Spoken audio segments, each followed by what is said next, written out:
La folie entre sans frapper. Elle ne casse pas la porte, elle pousse juste un peu les meubles dans la tête, comme un enfant qui joue dans une maison vide. Au début, personne ne remarque rien. Le monsieur continue d'aller au travail avec sa cravate bien droite.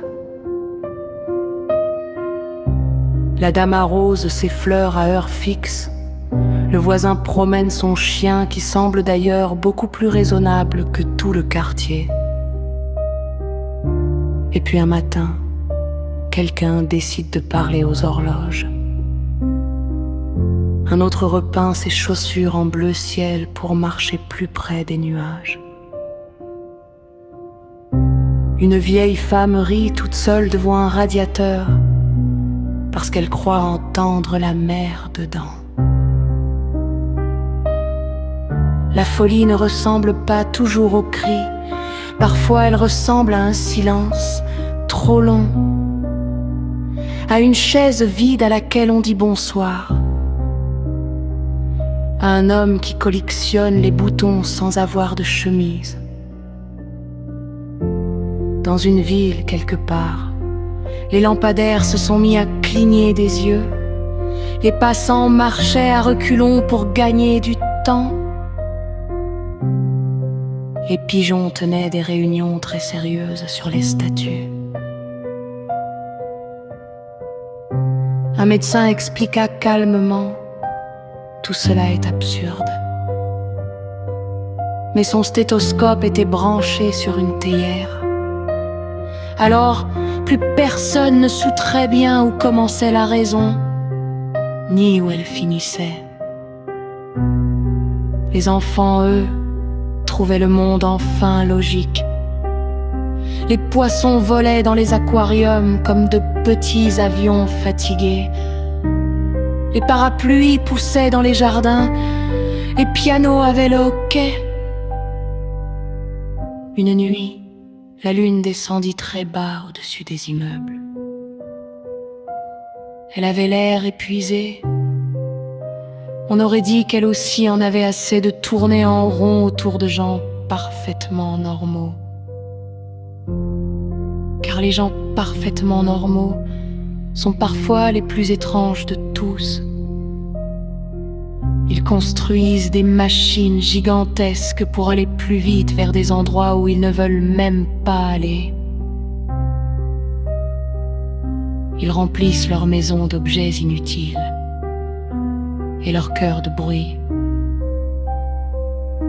Ils ont peur du silence, peur du vide,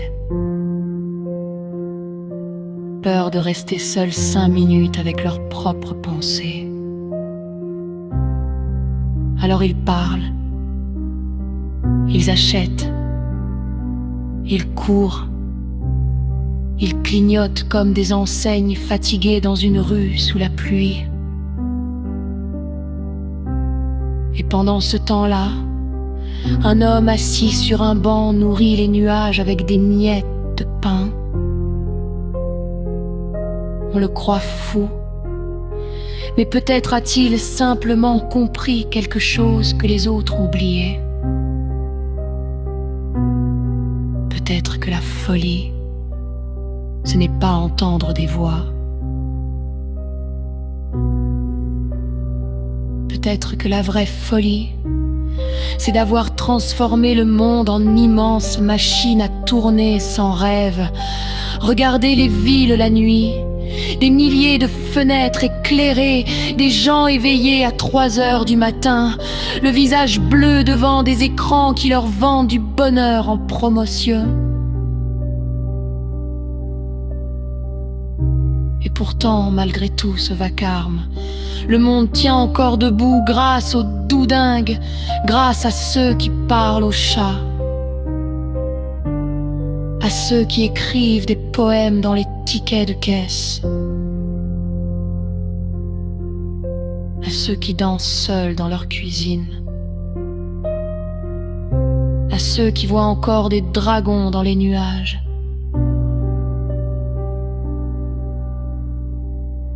La folie douce est parfois une résistance, une manière de dire non à ce grand magasin du réel. Car un monde sans un peu de folie serait une salle d'attente infinie, un endroit propre, bien rangé, bien mort.